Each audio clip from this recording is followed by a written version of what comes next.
कुछ एक बेसिक माना जाता है। मतलब उसमें कुछ चीज़ें ऐसी थी जो मैंने आपको प्रैक्टिकल व्यू से समझाया था।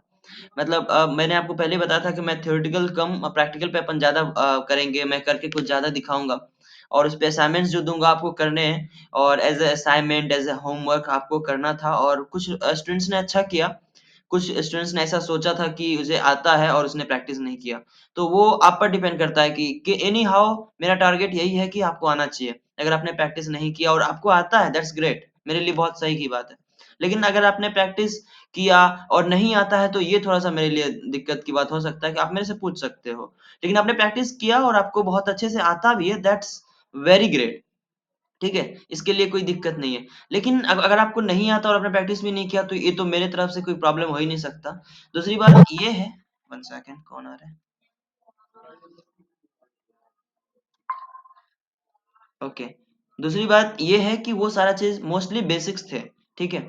अब बेसिक थे तो बेसिक क्यों है? क्योंकि अगर कोई भी प्रोग्रामिंग लैंग्वेज आप पढ़ते हो चाहे पाइथन हो, सी, सी प्लस प्लस, सी की बात अगर छोड़ दें तो वो फंक्शनल है। लेकिन उसमें अगर आप क्योंकि प्रोग्रामिंग कोई पढ़ रहे हो, तो उसमें उप्स का कॉन्सेप्ट तो आएगा ही आएगा। अगर वो उप्स वाला होगा जो क्लास बेस्ड होता है, तो डायनामिक कोई प्रोग्रामिंग लैंग्वेज होगा उसमें उप्स कॉन्सेप्ट आएगा तभी वो अपने आप को एक अच्छा प्रोग्रामिंग लैंग्वेज कह सकते हो आप, ठीक है? तो वही बहरहाल जो भी चीज़ें हमने पढ़ा था वो बेसिक था, बेसिक नहीं था, एक बेसिक टू एडवांस का एक पाथ था। तो मोस्टली बेसिक से ज़्यादा पर एडवांस में क्या होता है अगर उप्स आपने नहीं पढ़ा तो वो एडवांस में नहीं आता। पाइथन के बेसिक के बारे में बहुत चीज़ें हमने पढ़ी थी। अब एक थोड़ा-सा इंटरमीडिएट लेवल पर आ जाते हैं, जो प्रोग्रामिंग के बारे में अब हम लोग जानेंगे। जैसे उप्स होता है, उप्स हर प्रोग्रामिंग लैंग्वेज में अलग-अलग होता है। मतलब सिंटैक्स अलग-अलग होते हैं, कांसेप्ट तो वही होना है। तो मैंने 2 हिस्सा में बाँटा इसको, तो आज अपन ना सिर्फ़ थ्योरी पढ़ेंगे और कल इसका प्रैक्टिकल करेंगे। क्योंकि कोई भी चीज़ कांसेप्ट ऐसा होता है ना, अगर उसका थ्योरेटिकल पहले आप दिमाग में रख लेते हो और फिर उसका प्रैक्टिकल करते हो तो आपको हर एक चीज़ एक्सप्लोर नहीं करना होता है मतलब कहीं कन्फ्यूज़न नहीं होती है। जब आप कोई बड़े लेवल का कोड देखोगे तो अगर आपने थ्योरी पहले से कर रखा है ना तो हर छोटे-छोटे सिंटैक्स पे आपको प्रॉब्लम नहीं आने वाली, ठीक है? तो इसलिए थ्योरी आपको पहले करना होता है। उसके बाद आप प्रैक्टिकल करते हो तो जब थोड़े बहुत एरर्स आते हैं तो वो सिंटैक्स एरर हो सकता है, आपका रन टाइम एरर हो सकता है, लेकिन कांसेप्ट का एरर नहीं होता है। सो कांसेप्चुअल एरर आपके पास ना आए उसके लिए मैंने सोचा कि पहले थ्योरी क्लियर कर लेते हैं, फिर उसके बाद अपन प्रैक्टिकल देखेंगे, राइट? तो पाइथन भी है ना एक ऑब्जेक्ट ओरिएंटेड प्रोग्रामिंग लैंग्वेज है। अच्छा, ये आपको पता ही है कि बहुत सारे ऐसे प्रोग्रामिंग लैंग्वेज होते हैं, जैसे सी की बात करें उससे पहले जो भी प्रोग्रामिंग लैंग्वेज होती थी, वो ऑब्जेक्ट ओरिएंटेड को सपोर्ट नहीं करता था। वो एक फंक्शनल बेस्ड होता था। शायद यही एक वजह है कि जो पाइथन है और जावा जैसे बड़े-बड़े प्रोग्रामिंग लैंग्वेज सी से अलग है, ठीक है? हालाँकि सी कुछ चीज़ों में सपोर्ट करती है जहाँ पर ये सब भी सपोर्ट करते हैं, लेकिन सी भी कुछ और चीज़ों के लिए फेमस है, ठीक है? ऑब्जेक्ट ओरिएंटेड प्रोग्रामिंग लैंग्वेज का मतलब यही होता है कि ज़्यादा से ज़्यादा डेटा हाइडिंग किया जा सके, ज़्यादा से ज़्यादा एफिशिएंसी बढ़ा सके और ज़्यादा से ज़्यादा प्रोग्रामिंग फ्रेंडली हो। देखो, आप सोचो कि ऑब्जेक्ट ओरिएंटेड प्रोग्रामिंग का ज़रूरत क्यों पड़ा? तो ज़ाहिर-सी बात है जब आप कोड लिखते हो ना किसी चीज़ में, तो आपका ये एक मोटो तो होना ही होना चाहिए कि आप ना डेटा हाइडिंग पे बहुत ज़्यादा ध्यान दो, ठीक है? आप security more and more security provide करो। ज़्यादा से ज़्यादा आपका कोड जो है ना एफिशिएंसी होना चाहिए, उसका एफिशिएंसी बहुत हाई होना चाहिए। मतलब ऐसा नहीं कि आपने 100 लाइन का या फिर 1000 लाइन का भी कोड अगर आपने लिखा, तो उसको रन करने के लिए 2 मिनट लगे, 1 मिनट लगे तो कैसा प्रोग्राम हुआ? क्योंकि एक प्रोग्रामिंग में मतलब एक सॉफ्टवेयर में अगर 50 मॉड्यूल्स होंगे, तो एक मॉड्यूल्स अगर 1 मिनट लेगा तो आपका सॉफ्टवेयर रन होने में 50 मिनट लग सकता है। तो शायद इसको कम करने के लिए आपके पास जो कांसेप्ट है वो है ऑब्जेक्ट ओरिएंटेड प्रोग्रामिंग लैंग्वेज, ठीक है? और ये इसका जो कांसेप्ट है ऑब्जेक्ट ओरिएंटेड प्रोग्रामिंग का जो आप पाइथन में भी इस्तेमाल करते हो प्रोग्रामिंग लैंग्वेजेस के अंदर। और इसका इस्तेमाल करने के बाद ना आपका जो प्रोग्राम है, जो आपका कोड है, वो काफ़ी प्रोग्राम फ्रेंडली बन जाता है। Program friendly in the sense कि जब एक ही चीज़ को करने के लिए आप लगभग ये समझो कि 100 लाइन्स का कोड लिखते हो without object oriented programming language के, वही चीज़ आप 50 या 20 लाइन में कर सकते हो। कहीं न कहीं ये फ़ायदा होता है आपके ओप्स का, कॉन्सेप्ट का, तो आपको ये चीज़ पता होना चाहिए।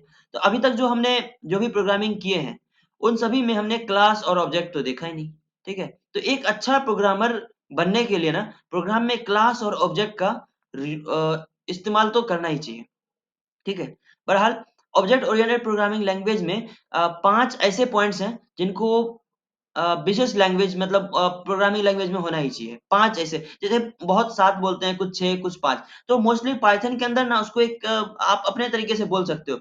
ऐसा नहीं बोला जाता है कि मोस्टली सी प्लस प्लस की अगर बात करो, तो जब आप ऑब्जेक्ट ओरिएंटेड की क्लास में बैठ रहे होते हो, सिर्फ़ और सिर्फ़ ऑब्जेक्ट ओरिएंटेड प्रोग्रामिंग एक सब्जेक्ट होता है, तब आपको ये ज़्यादा ध्यान रखना पड़ता है कि 7 लिखने हैं या 5 लिखने हैं।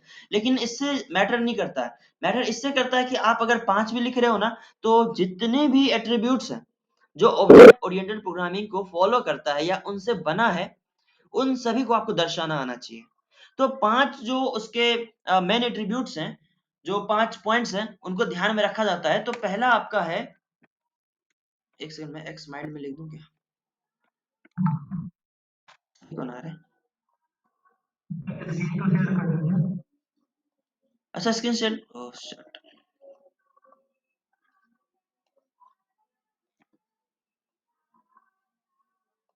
दिख रही है स्क्रीन?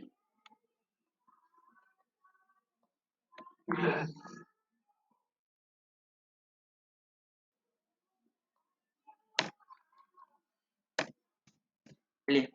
तो मैं ये कह रहा था कि आपका ऑब्जेक्ट उप्स लिख देते हैं ना, उप्स, ठीक है। उप्स मोस्टली 5 ऐसे पॉइंट्स होते हैं जिसको आपको ख्याल रखने ही है उप्स में, मतलब ऑब्जेक्ट ओरिएंटेड प्रोग्रामिंग जो सपोर्ट करता है, उसमें 5 ऐसे पॉइंट्स हैं जिस पॉइंट्स को आपको ध्यान रखना है।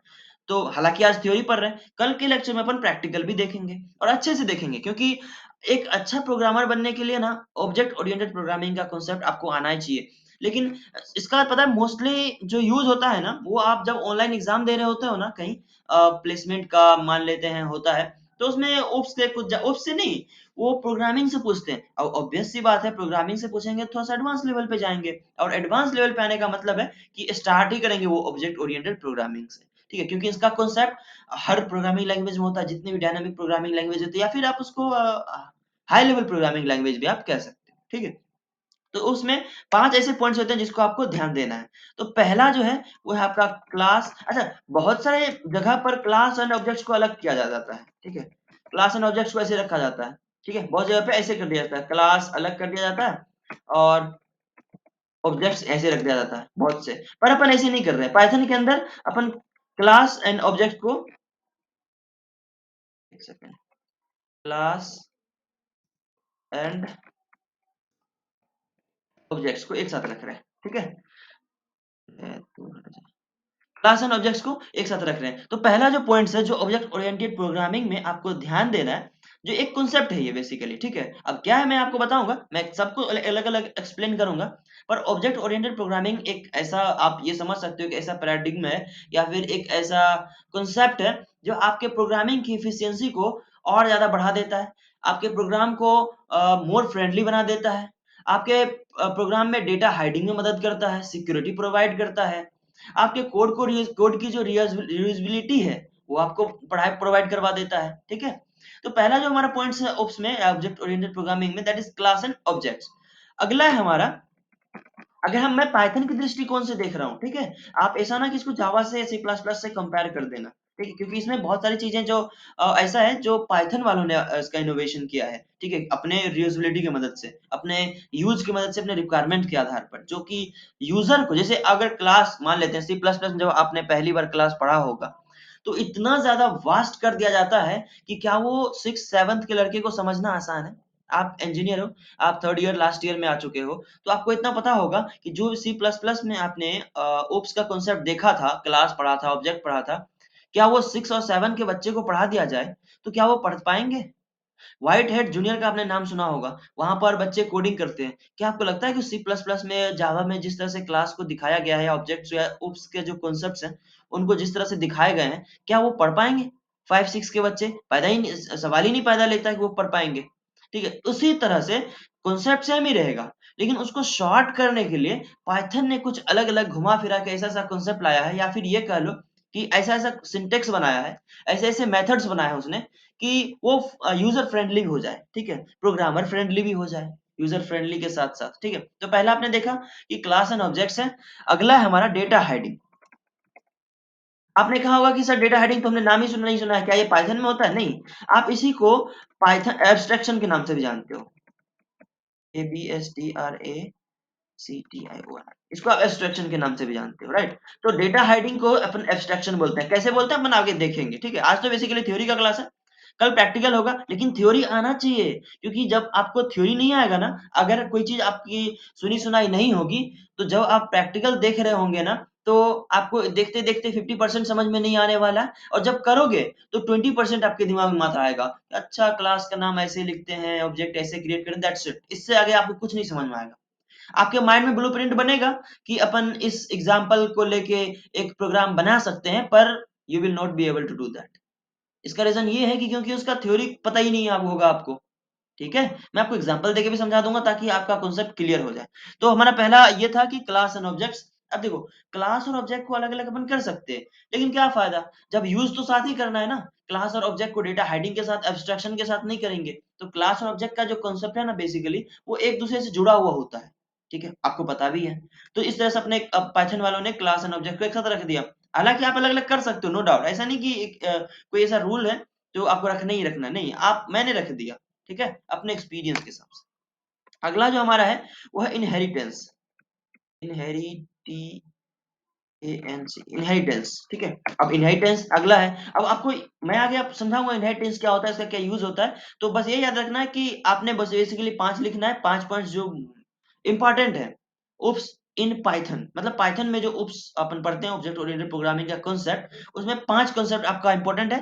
Class and objects, data hiding या उसी को अपन एब्स्ट्रैक्शन भी बोलते हैं, जो उनका कॉन्सेप्ट है, इनहेरिटेंस। अगला है हमारा पॉलीमॉर्फिज्म।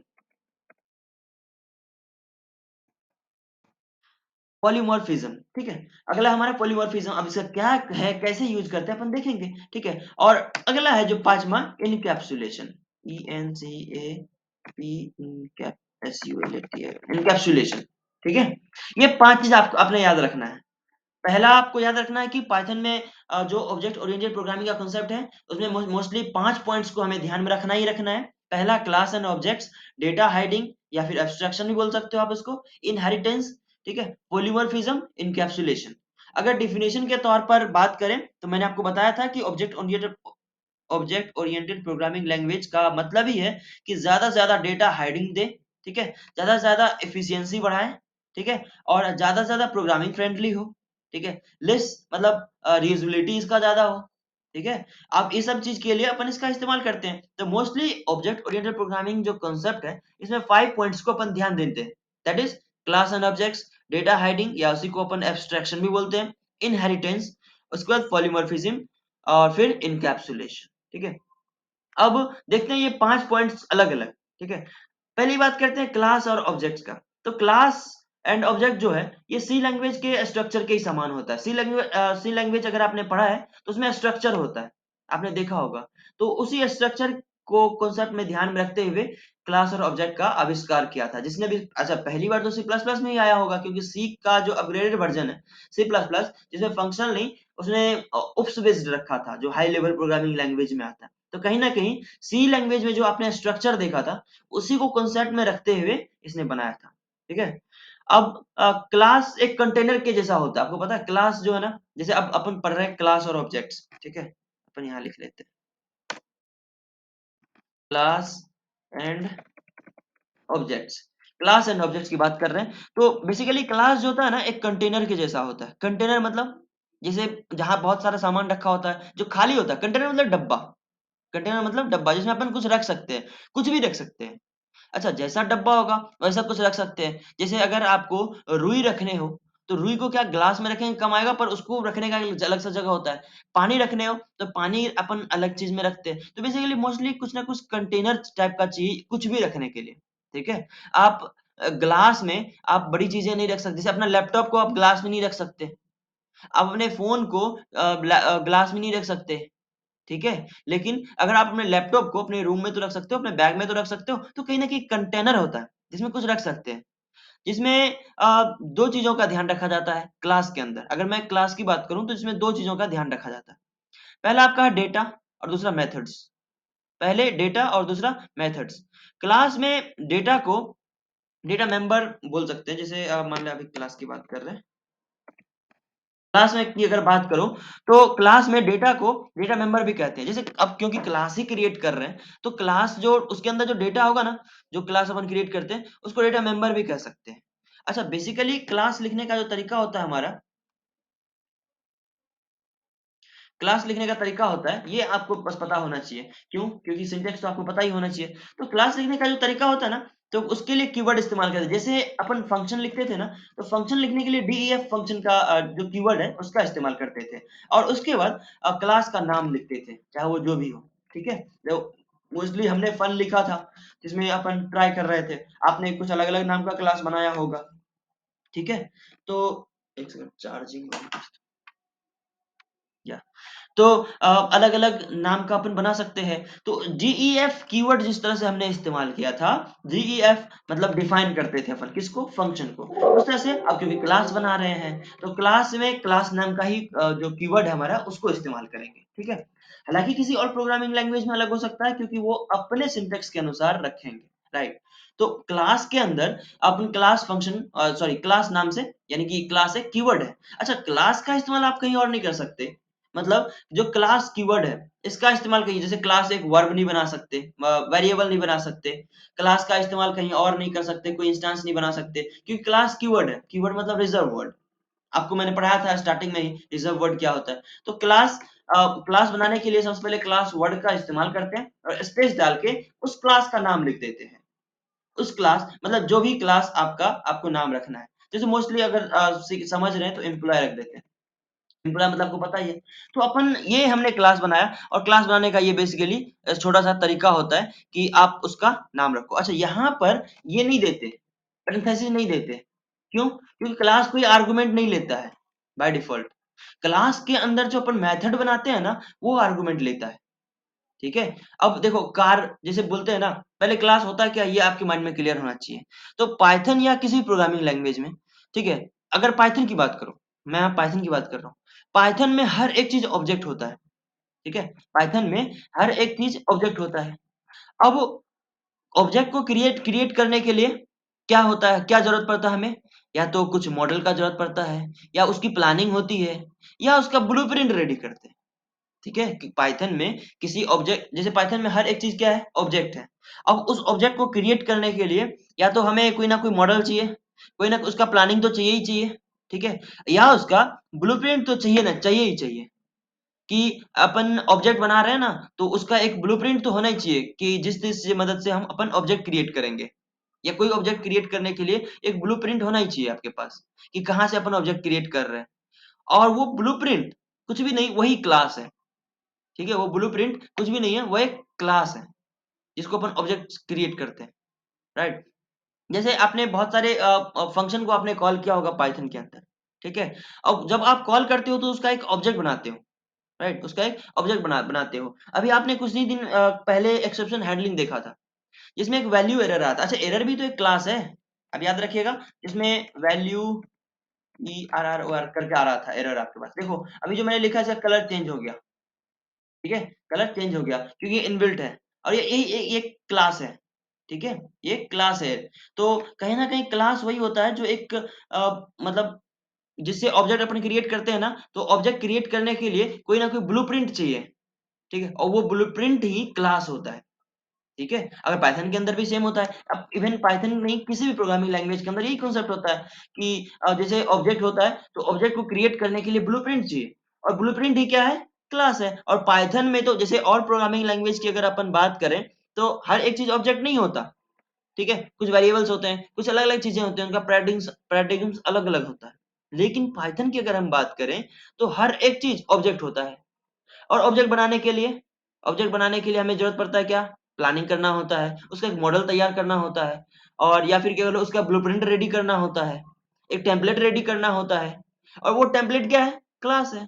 अब आप बैंक जाते हो, जब आप बैंक जाते हो ना, तो वहाँ पर आपको एक कोई चीज़ का फॉर्म, अच्छा, डिपॉज़िट करने जाते हो।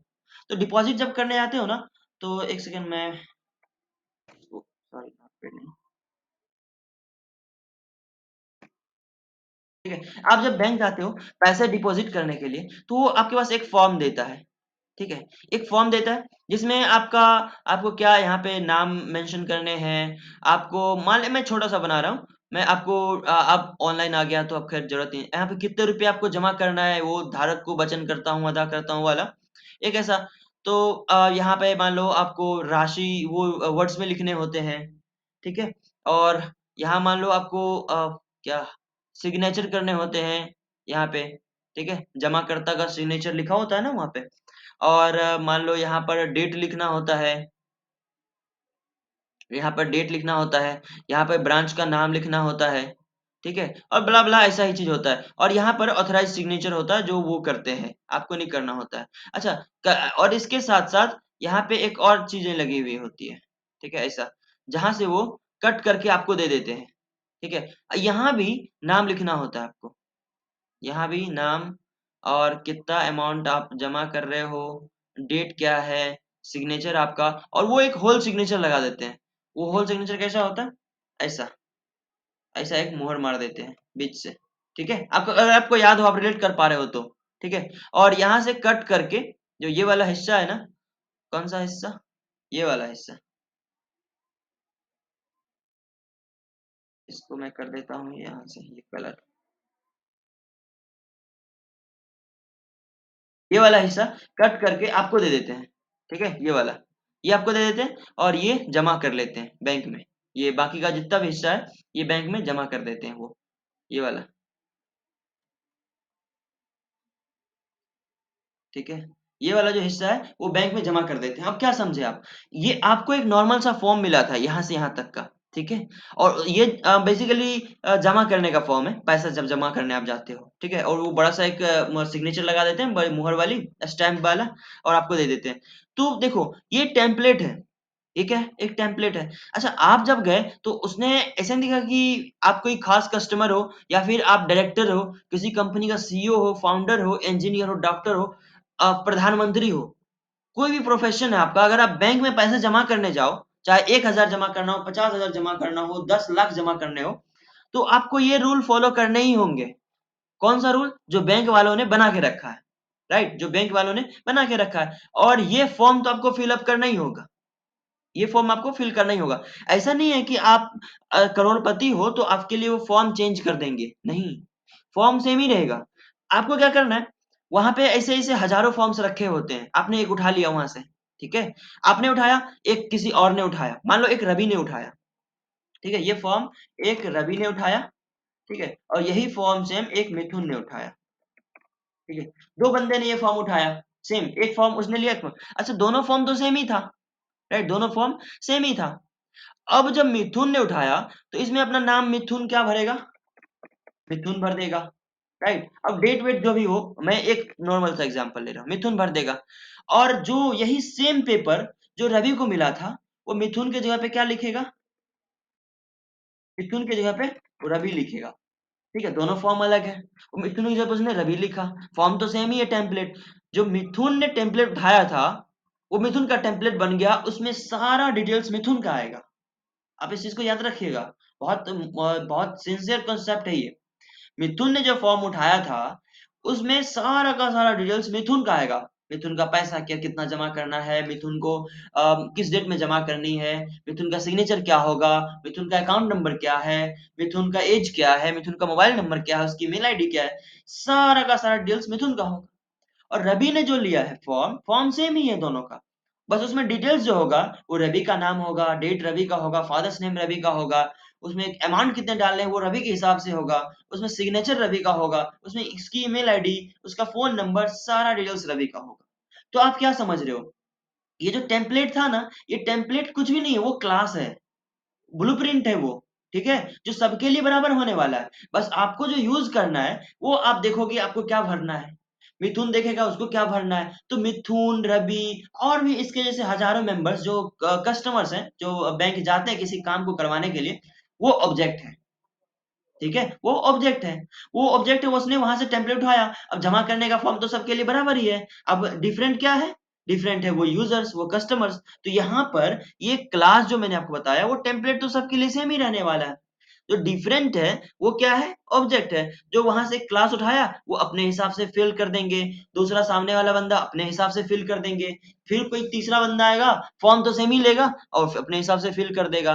दैट इज, ये ऑब्जेक्ट बन रहा है, वो नया नया ऑब्जेक्ट बन रहा है। तो एक क्लास का आप कई सारा ऑब्जेक्ट बना सकते हैं, हजारों ऑब्जेक्ट बना सकते हैं, ठीक है। लेकिन एक ऑब्जेक्ट को मल्टीपल क्लास से अप्रोच नहीं कर सकते, ठीक है। क्या ये बंदा अगर रवि चाहे तो ऐसा ऐसा दो फॉर्म्स उसने ले लिया, ठीक है, और दो फॉर्म्स क्या वैलिड होगा उसके लिए? नहीं, आप भर लो, आपने डिक्लेयर कर दिया, दोनों में सेम चीजें आपने भरी, ठीक है, दोनों में सेम चीजें आपने भरी, लेकिन जब आप जमा करने जाओगे तो कोई एक ही फॉर्म आपको सबमिट करना पड़ेगा। कौन सा फॉर्म? जो आप पहले दोगे उसको। हाँ, लेकिन जब वो अलग-अलग है, तब वो डिफरेंट होगा। मतलब एक में आपने 1000 रुपए जमा करना है, दूसरे में आपको 2000 जमा करने हैं, तो वो अलग होगा। अब क्यों अलग होगा? क्योंकि दोनों फॉर्म का नंबर अलग-अलग होगा। फॉर्म का एक नंबर होता होगा, सीरियल नंबर, ठीक है? तो दोनों अलग-अलग होंगे। तो क्योंकि अब बैंक वाला बोलेगा कितना बेवकूफ है तू, इसमें 2000 जमा कर रहा है, इसमें 3000 जमा कर रहा है, आपको बेवकूफ बोलेगा। लेकिन आप बोलोगे भैया उसका अकाउंट नंबर अलग है, मेरा अकाउंट नंबर अलग है। तो जब उसका अकाउंट नंबर अलग है और दूसरों में जमा करना है दूसरा अकाउंट नंबर पे, जाहिर सी बात है वही मिथुन और रवि वाला कॉन्सेप्ट हो गया। दूसरा, एक पहला रवि का है, दूसरा उसके किसी फ्रेंड का होगा, आलोक का होगा मान लो, ठीक है। तो इस तरह से होगा। तो इवन रवि एक ऑब्जेक्ट है, आलोक एक ऑब्जेक्ट है। अगर रवि 2 बार जमा कर रहा है, तो रवि 2 बार क्या ऑब्जेक्ट बन रहा है? नहीं। एक बैंक अकाउंट में 2 बार जमा करने का ऐसा कोई होता ही नहीं है। आपको एक ही बार में सारा जमा जमा कर दो। अगर 2 बार कर रहे हो तो 2 बार आपका बन रहा है। लेकिन पाइथन या किसी प्रोग्रामिंग लैंग्वेज में एक ही नाम से 2 बार बना रहे हो, तो जो आखिरी बार आपने बनाया था, उसको वैलिड माना जाएगा। पहला भी वैलिड माना जाएगा, वो चेंज होता रहेगा। आप ये सब चीज़ तो आपको पता ही है। ये तो ऐसे ही होता है ना कि अगर अगर आपने लिखा a इक्वल टू 12 और फिर लिखा a इक्वल टू 13, तो ये a इक्वल टू 12 भी डिक्लेयर होगा। a का वैल्यू यहाँ तक 12 था और यहाँ पे आके इक्वल टू 13 हो गया, ठीक है। तब a की वैल्यू में क्या अपडेट हो गया? 13 हो गया। तो क्योंकि यहाँ पे तक अगर आप प्रिंट करते ना, प्रिंट अगर a करते तो 12 प्रिंट होता। अब यहाँ पर प्रिंट करोगे a, तो अब 13 प्रिंट होगा क्योंकि यहाँ पे अपडेट हो गया। उसी तरह से अगर आपने एक ऑब्जेक्ट यहाँ बनाया, तो वो उसका आप यहाँ तक जो भी लिखोगे वो अगर फिर से उसी ऑब्जेक्ट का बना दिया तो अपडेट हो जाएगा। तो ये नॉर्मल सा कांसेप्ट है। पर ये आपको समझ में आया क्या रवि और मिथुन वाला? एनी डाउट इसमें? हेलो हेलो, इसमें कोई डाउट नहीं है ना? ये तो क्लास एंड ऑब्जेक्ट का बहुत अच्छा एग्जांपल है जो मैंने आपको समझाया, ठीक है। तो इसी तरह से ये होता है। तो आपको पता ही है पाइथन में हर एक चीज ऑब्जेक्ट है। अब किसी ऑब्जेक्ट को क्रिएट करने के लिए हमारे पास कुछ ना कुछ ब्लूप्रिंट चाहिए। ये तो आपको समझ में आ गया कि कोई भी ऑब्जेक्ट को क्रिएट करने के लिए आपको ब्लूप्रिंट चाहिए ही चाहिए, क्योंकि अगर आप फॉर्म बैंक में जाते हो लाइन में खड़े रहोगे पैसा जमा करने के लिए, तो आपके पास फॉर्म होना चाहिए। ऐसा नहीं कि आप 10 20 50 लाइन लोगों की लाइन में आप खड़े हो और आपका जब नंबर आया तो आप पता चला आपने फॉर्म लिया ही नहीं, भरा ही नहीं, फिर वहां से आप वापस चले जाओगे, फिर 40 50 के पीछे चले जाओगे। तो वो टेम्पलेट तो होना ही चाहिए आपके पास।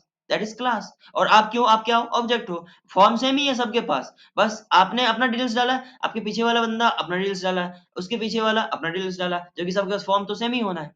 तो वो फॉर्म जो वो क्लास है, टेम्पलेट है। और जो आप आपका है, आप एक ऑब्जेक्ट हो, आपके सामने वाला अलग अलग ऑब्जेक्ट है, तो एक क्लास के मल्टीपल ऑब्जेक्ट्स बन सकते हैं, ठीक है। अब देखो, अब क्योंकि अपन पाइथन की बात कर रहे हैं, तो क्लास जो अपन लिखते हैं तो उसके अंदर जो एट्रीब्यूट्स बताते हैं, जो उसका बिहेवियर कैसा होगा, जैसे आपने देखा ना, नेम नेम होता है, उसके अंदर डेट होती है, ब्रांच होता है, सिग्नेचर होता है, ईमेल आईडी होती है, ब्रांच का सिग्नेचर होता है, मनी लिखने होते हैं, कितना पैसा जमा करना है, ये सब होता है। ये सब बेसिकली कुछ भी नहीं है, ये क्या है? प्रॉपर्टीज है। ये सब क्या है? उस टेम्पलेट का प्रॉपर्टीज जिस तरह से था उस तरह से क्लास की प्रॉपर्टीज वैसे ही होता है, ठीक है। कि उसका नाम क्या होगा, उसका कैसा होगा, उसका एक्शन क्या होगा। बेसिकली दो तरह से उसका प्रॉपर्टीज अपन डिफाइन कर सकते हैं। पहला जो उसका प्रॉपर्टीज होगा ना, तो वो उसका एट्रीब्यूट्स होगा। एट्रीब्यूट्स मतलब उसकी उसमें क्या क्या इस्तेमाल करने हैं, क्या क्या रखने हैं उसके अंदर, ठीक है, जैसे नेम हो गया, ये सब चीज हो गया। अब बिहेवियर दूसरा होता है आपका अपना बिहेवियर, जो एक्शन होता है। कोई भी ऑब्जेक्ट, जब आप मान लो आप एक ऑब्जेक्ट हो, जो बैंक में आप लाइन में खड़े हो ना, आप बेसिकली एक ऑब्जेक्ट हो। आपके पास दो चीजें हैं, एक तो आपके पास प्रॉपर्टीज हैं, एट्रीब्यूट्स हैं, जो आपके पास जो फॉर्म है ना, वो आपके पास फॉर्म है, उसमें दो तीन चीजें हैं। पहला ये कि वो डेटा, उसमें आपका डेटा इंसर्टेड है, ठीक है, डेटा इंसर्टेड है। तो डेटा इंसर्टेड मतलब ये हुआ कि आपने जो डेटा डाला, आप अपना डिटेल्स आपने डाला है, क्योंकि आपके आपके सामने वाला अपना डिटेल्स डाला है, तो आप अपना डिटेल्स डाला है। आपने। तो ये मैटर करता है कि एट्रीब्यूट्स इसी को बोलते हैं। अगर पाइथन या क्लास की एट्रीब्यूट्स की अगर आप बात करो, तो एट्रीब्यूट्स वही है कि जैसे आपने जो अपना डिटेल्स डाला है, डिटेल्स जो डाला है वो आपका एट्रीब्यूट्स है। लेकिन अब काम क्या करता है? अब जो फॉर्म आपने फिल किया ना, उसका काम क्या है? उसका काम ये है कि फॉर्म को वो जमा करेगा, मतलब पैसे सबमिट करेगा। कहाँ? आपके बैंक अकाउंट में। देखो, जो भी चीजें आपने एट्रीब्यूट्स अपने फॉर्म या टेम्पलेट में लिखा है, ठीक है, अब उसका एक्शन क्या होगा, अब उसका काम क्या होगा, ठीक है, दैट इज बिहेवियर, एक्शन। तो दो चीजें मैटर करता है, जैसे किसी क्लास को रिप्रेजेंट करने के लिए दो चीजों को अपन ध्यान रखते हैं। पहला प्रॉपर्टीज, ठीक है, जैसे एट्रीब्यूट्स बोल सकते हो आप, जैसे नाम क्या है, आपका ईमेल आईडी क्या, ब्रांच क्या है, ये सब चीज क्या है। और दूसरा ये है कि उसका अपने करने करेगा क्या, वो फॉर्म लेके क्या करेगा, वो कुछ ना कुछ एक्शन देगा ना। जैसे आपने फॉर्म जमा कर दिया, आपकी आपकी बारी आई, आपने अपना फॉर्म जमा किया, तो अब वो लेके क्या करेंगे? क्या वो लेके रख लेंगे अपने पॉकेट में? क्या वो लेके बाहर चले जाएँगे या जला देंगे? नहीं, उसमें लिखा हुआ है। तो वो क्या करेंगे, आपका वहाँ से आपकी जो क्या है, अकाउंट नंबर लेंगे और सर्च करेंगे, आपका लॉगिन करेंगे वो, और उसमें जितना भी चीज़ें हैं आपने वो वेरीफ़ाई करके आपका नाम मैच कराएँगे, आपका शक्ल मैच कराया जाएगा और उसके बाद उसमें ऐड कर देंगे। ठीक है? Just a second guys. हाँ, तो उसमें मैच करा देंगे और क्या करेंगे, तो वो आपके अकाउंट में पैसे को डाल देंगे। आई होप यहाँ तक आप रिलेट कर पा रहे हो कि ऑब्जेक्ट आप हो, क्लास वो फॉर्म है, वो फॉर्म में दो चीजें हैं। पहला तो वो प्रॉपर्टीज है क्लास की। प्रॉपर्टीज क्या है? उसका नाम क्या है, उसका अकाउंट नंबर क्या है, आपका जो है ईमेल आईडी क्या है, आपका मोबाइल नंबर क्या है, सिग्नेचर क्या है, ये सब चीज उसकी प्रॉपर्टीज हो गई। दूसरा एक्शन, एक्शन क्या लेगा वो, इतनी सारे डेटा तो उसके पास आ गया, ये सब डेटा है। अब वो एक्शन कौन सा लेने वाला है? ऐसा तो नहीं कि आपका वो फॉर्म ले लिया और आपके अकाउंट से, जैसे आप 5,000 रुपए जमा करने गए, तो उसने फॉर्म लिया जमा करने का, आपसे पैसा भी ले लिया और आपके अकाउंट से 5,000 माइनस कर दिया। ये क्या बात हुई? तो वो एक्शन गलत हो गया ना। वही एक्शन है, ठीक है, कुछ ना कुछ एक्शन होगा वो डेटा के साथ, तो दैट इज एक्शन। तो दो चीज वही आपको ध्यान रखना है। किसी क्लास का, क्लास को रिप्रेजेंट कैसे करते हैं, दो चीजों से, एक तो उसका प्रॉपर्टीज होगा, दूसरा एक्शन। प्रॉपर्टीज कुछ भी नहीं है, वही एट्रीब्यूट्स, क्या क्या एट्रीब्यूट्स अपन उसके अंदर पुट कर रहे हैं या बना रहे हैं। और दूसरा अपना एक्शन, एक्शन मतलब और बिहेवियर कैसा होगा, वो क्या करेगा उसके साथ, राइट। और प्रॉपर्टीज, अब देखो, अब अपन क्योंकि धीरे धीरे इसको रिलेट करेंगे पाइथन में ना, तो पाइथन में प्रॉपर्टीज क्या है, जो आपने प्रॉपर्टीज देखा, अब इसको कैसे डिफाइन करते होंगे? वेरिएबल की मदद से, वेरिएबल्स की मदद से प्रॉपर्टीज, जो अपन जो आपने बताया कि प्रॉपर्टीज अपन दिखाते हैं उसको कि इसका नाम ये सारी चीजें, तो आप उसको रिप्रेजेंट कैसे करते हैं पाइथन के अंदर? तो बस वेरिएबल्स की मदद से। और एक्शन, जो अभी आपको मैंने बताया, एक्शन जो आपको मैंने बताया, जो उसका बिहेवियर है, ठीक है, कि इतना सारा चीज तो आ गया, क्या ये क्या करना है, पैसा कहीं कट तो नहीं करना है, सबमिट करना, जमा करना है, तो वो एक्शन हो गया। और एक्शन को कैसे डिफाइन करते हैं? मेथड की मदद से, मेथड्स की मदद से। अब मेथड्स क्या होता है? एक फंक्शन ही होता है। जैसे अपन फंक्शन इस्तेमाल करते हैं ना पाइथन में, तो मेथड्स को बनाने का तरीका फंक्शन जैसा ही होता है, डीईएफ। और फंक्शन का अ, मान लो फंक्शन का नाम, इस तरह से, ठीक है, इस तरह से डिफाइन करते हैं। तो बेसिकली मेथड्स में और फंक्शन में कंफ्यूजन ना हो, मेथड्स और फंक्शंस लगभग लगभग एक ही चीज होता है। बस उसको जब अब क्योंकि क्लास के अंदर अपन लिखते हैं ना, इसलिए उसको मेथड बोलते हैं, ठीक है, बाकी वो फंक्शन ही होता है। तो ये आपका बिहेवियर बताएगा, और ये वेरिएबल्स जो है, ये आपका क्या बताएगा? ये प्रॉपर्टीज बताएगा। अच्छा, एक चीज हमेशा याद रखिएगा, जो मेथड्स होता है ना, ये जो बिहेवियर बताता है, पहले तो ये समझ लो, PROPERTIES, प्रॉपर्टीज। प्रॉपर्टीज बताता है वेरिएबल्स, और जो आपका एक्शन है, एक्शंस मतलब बिहेवियर, BHAVIOUR, बिहेवियर, आपका बिहेवियर है, ये बताएगा मेथड्स। अच्छा, प्रॉपर्टीज को ही एट्रीब्यूट्स भी बोलते हैं, एट्रीब्यूट्स, एट्रीब्यूट्स। अब इसको कैसे डिफाइन करते हैं अपने क्लास के अंदर, पाइथन क्लास के अंदर? वेरिएबल की मदद से। और एक्शंस, जो बिहेवियर है उसका क्या काम करने वाला है, कैसा वो परफॉर्म करेगा, दैट इज मेथड्स। ठीक है, उसको कैसे डिफाइन करते हैं? मेथड्स, मेथड मतलब फंक्शन। अच्छा, इसको याद रखिएगा, अब आप इसको वेरिएबल की मदद से भी कर सकते हैं।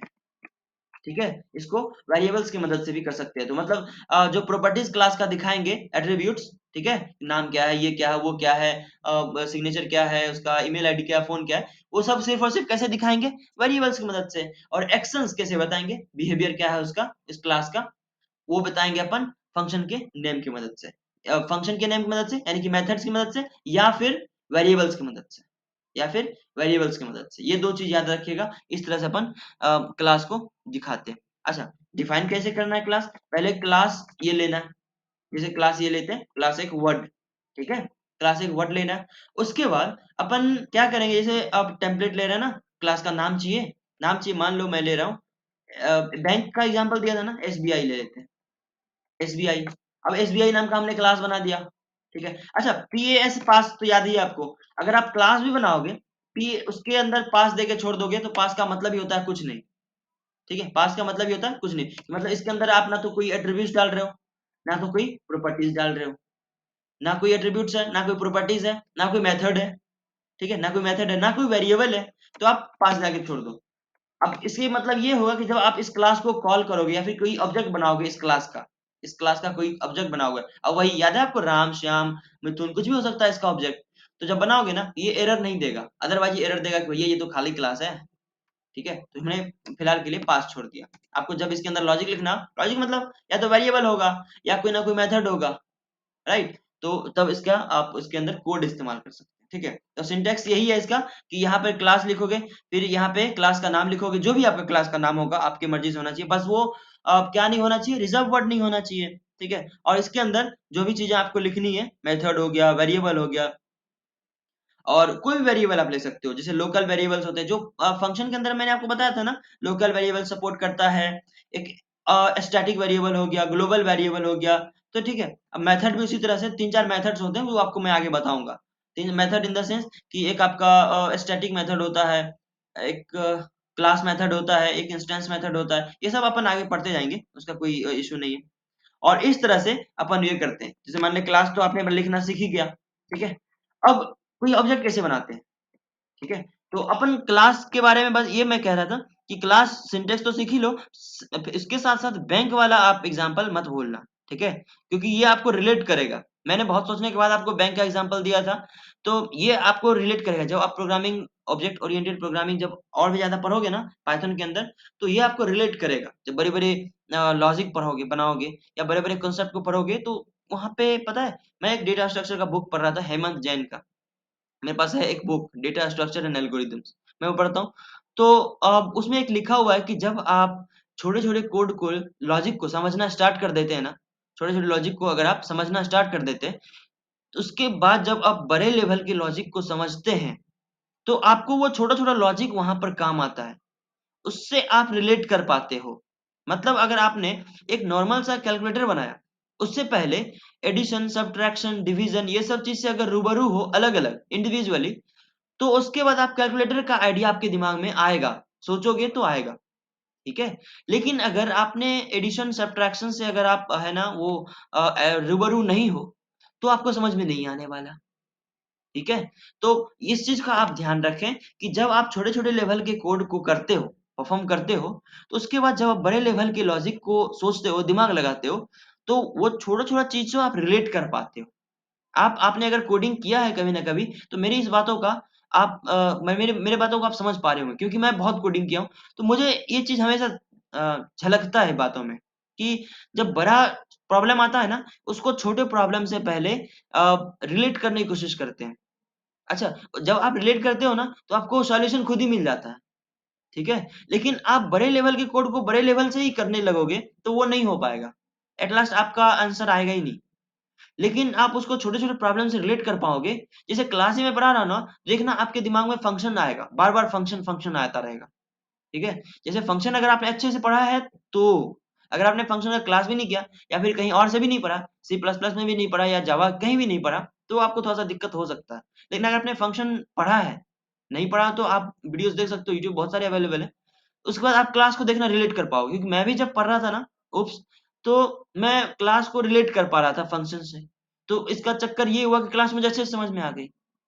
अब देखो कोई परफेक्ट नहीं होता, ठीक है? मुझे भी दिक्कत हो सकती है, इसका कोई इश्यू नहीं। लेकिन प्रैक्टिस होता है कि जितना आपको आता है एटलीस्ट उतना आपको आता है। ठीक है। तो जब आप क्लास पढ़ोगे ना आगे, तो आप छोटे-छोटे कोड्स को आप रिलेट कर पाओगे, इसलिए छोटी-छोटी चीज़ आपके लिए ज़रूरी है, ठीक है? तो ये क्लास तो आपको समझ में आ गया कि क्लास क्या होता है, ऑब्जेक्ट क्या होता है। तो क्लास के अंदर 2 ही चीज़ होता है, जिसका ध्यान आपको रखना है, पहला डेटा और दूसरा मेथड। डेटा वही वेरिएबल वगैरह जो भी होते हैं, मेथड वही जो फंक्शन होते हैं उसके अंदर का, ठीक है? और वो फंक्शन जो होता है ना, उसको मेंबर फंक्शन भी कहते हैं, याद रखिएगा जो अंदर का फंक्शन होता है, उसके अंदर उसको मेंबर फंक्शन ही बोलते हैं। अब क्लास को डिक्लेयर करने के लिए क्लास कीवर्ड हमेशा याद रखिएगा, इसके अलावा और कुछ भी नहीं, ठीक है? अच्छा एक चीज़ और, क्लास को जब डिक्लेयर करते हो ना, तो उस समय आप मेमोरी एलोकेट नहीं करता है आपका क्लास, ठीक है? क्लास के अंदर जो भी चीज़ें अगर आप डिफाइन करते हो, मान लो एसबीआई नाम का क्लास आपने डिफाइन किया और अभी नॉर्मल सा एक लेते हैं, प्रिंट करते हैं कुछ, प्रिंट एसबीआई क्लास, ठीक है? अब ये कुछ भी अभी रिटर्न नहीं, अब इसके अंदर हमने ना फंक्शन बनाया ना कोई वेरिएबल बनाया, ठीक है? तो ये चीज़ हम अपन रखते हैं बस नॉर्मल। तो इसके अंदर जो भी डेटा है, ये क्लास का डेटा है, ठीक है? अभी जो आपने डिफाइन किया ना, ये अब इसके बाद आप जो भी कोड लिखो, इसके बाद आप जो भी कोड लिखो, ये डिफाइन नहीं होगा।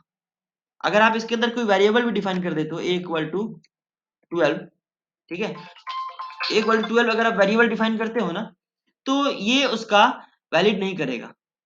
क्यों? ये मेमोरी एलोकेट नहीं करेगा आपके जो कंप्यूटर में। जैसे आपने a इक्वल 12 अगर रखा, मेमोरी एलोकेट करता है, लेकिन ये मेमोरी एलोकेट नहीं करेगा। तब तक नहीं करेगा, जब तक आप इस क्लास का इस्तेमाल नहीं करते, ठीक है? इस क्लास का इस्तेमाल आप नहीं करते, ये मेमोरी एलोकेट करेगा ही नहीं। राइट? ये मेमोरी एलोकेट नहीं करेगा। लेकिन जैसे ही इस क्लास का एक ऑब्जेक्ट बनाओगे, 1, 2, 3, 1000, 50 जितना बनाओगे, ठीक है? जितना ऑब्जेक्ट बनाओगे, तो उसके बाद वो उस हिसाब से एलोकेट करता जाएगा। ये बार-बार रन होगा, बार-बार रन होगा, बार-बार कॉल करेगा, बार-बार एक ऑब्जेक्ट बनेगा, तो बार-बार उस क्लास को यूज़ कर पाएगा। ठीक है? वो रन टाइम में यूज़ होता है एलोकेट, ऐसे मेमोरी एलोकेट नहीं होता है। जैसे आप क्लास को रन करोगे, तब जाके वो यूज़ होगा, अदरवाइज़ ऐसे नहीं होगा। ठीक है? अब क्लास किसी ऑब्जेक्ट के लिए ब्लूप्रिंट की तरह होता है, आपको यदि पता चल गया, किसी भी ऑब्जेक्ट के लिए ब्लूप्रिंट की तरह होता है। अब मतलब ऑब्जेक्ट जो है क्लास का एक एग्ज़ाम्पल है, ठीक है? ऑब्जेक्ट भी है, ऑब्जेक्ट क्या खुद में एक वो क्लास का एग्ज़ाम्पल है। अ, हाँ, अब ऑब्जेक्ट कैसे बनाती है? तो क्लास आपने बनाना सीख लिया। क्लास के किसी भी डेटा मेंबर को या मेंबर फंक्शन को, अब इसके अंदर जो भी है मेंबर फंक्शन है या डेटा मेंबर है, डेटा है, क्लास का डेटा है। अब क्लास के डेटा को ही डेटा मेंबर भी बोलते हैं। याद रखिएगा क्लास के जो डेटा है उसको डेटा मेंबर भी बोलते हैं और जो उसका फंक्शन है उसको मेंबर फंक्शन भी बोलते हैं। ठीक है? अब उसको एक्सेस कैसे करना है? आप नॉर्मल तरीके से एक्सेस नहीं कर पाओगे क्योंकि उसको एक्सेस करने के लिए एक ऑब्जेक्ट बनाना पड़ेगा आपको। ऑब्जेक्ट कैसे बनाते हैं? ऑब्जेक्ट बेसिकली एक वेरिएबल ही होता है। ऑब्जेक्ट बेसिकली एक वेरिएबल ही होता है। लेकिन अब क्योंकि आपने देखा है पाइथन में हर एक चीज़ एक ऑब्जेक्ट है, हर एक चीज़ एक ऑब्जेक्ट है। तो ऑब्जेक्ट बनाने के लिए या फिर ये जो क्लास का मेंबर फंक्शन है या क्लास का जो डेटा मेंबर है, ठीक है? इसको एक्सेस करने के लिए अपन एक ऑब्जेक्ट बनाते हैं, ठीक है? अपन एक ऑब्जेक्ट बनाते हैं। जैसे वैलिड ऑब्जेक्ट होना चाहिए ना ताकि इसको एक्सेस कर पाए। आप अगर बैंक जाओ और बैंक में आप अगर यूज़र हो, तो आपको वो फॉर्म देगा। लेकिन आप अगर यूज़र नहीं हो, क्या वो एक 5 साल का बच्चा खेलता-खेलता जाएगा, बोलेगा भैया मुझे एक फॉर्म चाहिए, क्या वो टेम्पलेट उसको उसको देगा? नहीं। तो ऑब्जेक्ट भी वैलिड होना चाहिए, ठीक है? तो ऑब्जेक्ट बनाने के लिए जैसे ऑब्जेक्ट बनाने के लिए आपका ऐज 18 साल से ऊपर या 15-16 साल से जो भी बैंक का रिक्वायरमेंट है, ऊपर होना चाहिए, तभी आप पैसा निकाल सकते हो, जमा कर सकते हो। एक बेसिक रिक्वायरमेंट होता है कि वो उसको पहचान आता है, ठीक है? तो उसी तरह से इसका रिक्वायरमेंट ये है कि जब आप किसी क्लास को कॉल करते हो या फिर उसका ऑब्जेक्ट बनाते हो, तो आप डॉट ऑपरेटर की मदद से बनाते हो। ठीक है? डॉट ऑपरेटर की मदद से। डॉट ऑपरेटर की मदद से कैसे? जैसे मान लो एक बना रहे हो रवि नाम का, रवि नाम का अपन ऑब्जेक्ट बना रहे हैं। तो रवि इक्वल टू अब ये ऑब्जेक्ट बना रहे हैं अपन। अब पाइथन में हर एक ऑब्जेक्ट है, पर ये अपने से ऑब्जेक्ट बना रहे हैं। कौन से क्लास का ऑब्जेक्ट बना रहे हैं? एसबीआई क्लास का। तो कैसे इसको करेंगे? एसबीआई, ठीक है? और इसको इस तरह से। अब पता है ना आपको कोई भी क्लास को वो यूज़ करने के लिए अब क्योंकि उसका एक ऑब्जेक्ट बना रहे हैं, तो वहाँ पे पैरेंथेसिस लगाना होता है। ठीक है? यहाँ पे एक पैरेंथेसिस आपको लगाना होगा क्योंकि ऐसे सिर्फ़ और सिर्फ़ एसबीआई तो नहीं लिखोगे ना, अब तक तो आपको पता ही चल गया होगा। तो ऐसे रखना होगा आपको, ठीक है? पैरेंथेसिस बस यहाँ पैरेंथेसिस नहीं, ठीक है? सिर्फ़ और सिर्फ़ यहाँ पर, ठीक है? तो आपने इस तरह से एक्सेस कर लिया। अब उसको जब आप यूज़ करोगे, जैसे प्रिंट करके देखते हैं अपन रवि, क्या प्रिंट होता है? देखो, क्या प्रिंट हुआ? SBI class. क्या प्रिंट हुआ? SBI class. अब अभी अभी हमने इसके अंदर मेथड नहीं बनाया, कोई खास वेरिएबल नहीं बनाया, कोई मेंबर फंक्शन नहीं बनाया, बस नॉर्मल सा क्या देखना है ये क्लास को एक्सेस कर पा रहा है कि नहीं। अच्छा, साथ साथ ये भी बता रहा है कि ये मेमोरी लोकेशन देखो किसका, ये रवि का, ये कौन से क्लास को यूज कर रहा है, इस क्लास का। ये रवि क्या है, ऑब्जेक्ट है, ये रवि क्या है, ऑब्जेक्ट है, ये क्या है, क्लास है, मतलब ब्लूप्रिंट है, टेम्पलेट है। अब टेम्पलेट है तो यहाँ रवि के जगह पे कुछ भी ले सकते हैं, मतलब ये कि रवि की जगह पे मिथुन आ गया, मिथुन भी इस टेम्पलेट को एक्सेस कर सकता है, राइट। अब मिथुन के जगह पे मान लो मिथुन आ गया, उस से एक आलोक आ गया, अब आलोक भी इस एसबीआई क्लास को एक्सेस कर सकता है। अब यहाँ पे देखो, अब देखो आपको पता चल जाएगा, एक ही लाइन में पता चल जाएगा, रवि के बाद मैं मिथुन को भी प्रिंट करता हूँ और इसके बाद अपन आलोक को भी प्रिंट करते हैं, ठीक है। अब देखो जैसे मैं रन करूंगा ना तो ये नहीं होगा, जैसे ही रवि रवि ऑब्जेक्ट बनेगा इस क्लास का मतलब एसबीआई क्लास का रवि ऑब्जेक्ट बनेगा ना, तब जाके ये प्रिंट होगा, मतलब ये मेमोरी एलोकेट होगा, ए इक्वल टू 12 कहाँ रखना है, ठीक है। देखो अब देखो मैं क्या रन प्रिंट कराया, रवि, रवि ऑब्जेक्ट है कौन से क्लास का, इस एसबीआई क्लास का। मिथुन भी ऑब्जेक्ट है कौन से क्लास का, सेम क्लास का। आलोक भी ऑब्जेक्ट है कौन क्लास का, सेम क्लास का। अब तीनों को मैंने प्रिंट किया, देखो तीनों क्या, अब एसबीआई क्लास तो प्रिंट होना ही होना है, ठीक है। और देखो क्योंकि ये कहाँ हो रहा है, फंक्शन की इस क्लास के अंदर हो रहा है, लेकिन देखो क्या हो रहा है। अच्छा, चाहे तो अपन 3 बार हमने लिखा, रवि को भी प्रिंट किया, मिथुन को भी प्रिंट किया, आलोक को भी प्रिंट किया, ये चाहे तो 3 बार एसबीआई क्लास प्रिंट हो सकता था ना। अब कोई फंक्शन होता तो 3 बार प्रिंट होता, 3 बार कॉल करता तो। लेकिन यहाँ देखो क्लास का यही खास बात है, वो 3 बार क्यों कॉल करना, वो एक ही बार इस क्लास को कॉल किया जाएगा ना। इस क्लास तो एक ही है, तो प्रिंट भी एक ही बार करेगा, चाहे आप 1000 क्यों ना बनाओ, ठीक है। क्लास क्लास में आप चेंज नहीं कर सकते, वो टेम्पलेट सबके लिए बराबर रहेगा। देखो एसबीआई क्लास है ना, ये मैंने प्रिंट तो रवि को भी किया, मिथुन को भी किया और आलोक को भी किया, लेकिन सब एक ही बार एसबीआई क्लास प्रिंट हुआ। ऐसा नहीं कि वो 3 बार प्रिंट हो गया, नहीं, क्यों, क्योंकि बात ये है कि ये क्लास है, ठीक है, ये टेम्पलेट है, ये हर किसी के लिए सेम होगा, बस इस कॉन्सेप्ट को आप कहीं मत भूलिएगा।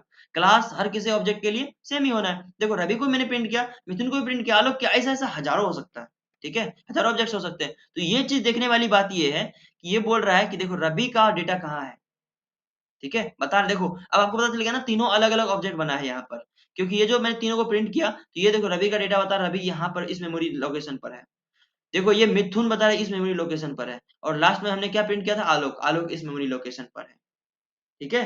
तो ये चीज आपको देखो तीनों चीज दिख रहा है कि तीनों अलग अलग मेमोरी लोकेशन पे है। इस तरह से हजारों अगर ऑब्जेक्ट बनाओगे तो हजारों अपना अपना मेमोरी लोकेशन लेगा, ठीक है। तो ये खास बात होता है आपके क्लास का और ऑब्जेक्ट का। क्लास और ऑब्जेक्ट में कोई डाउट है?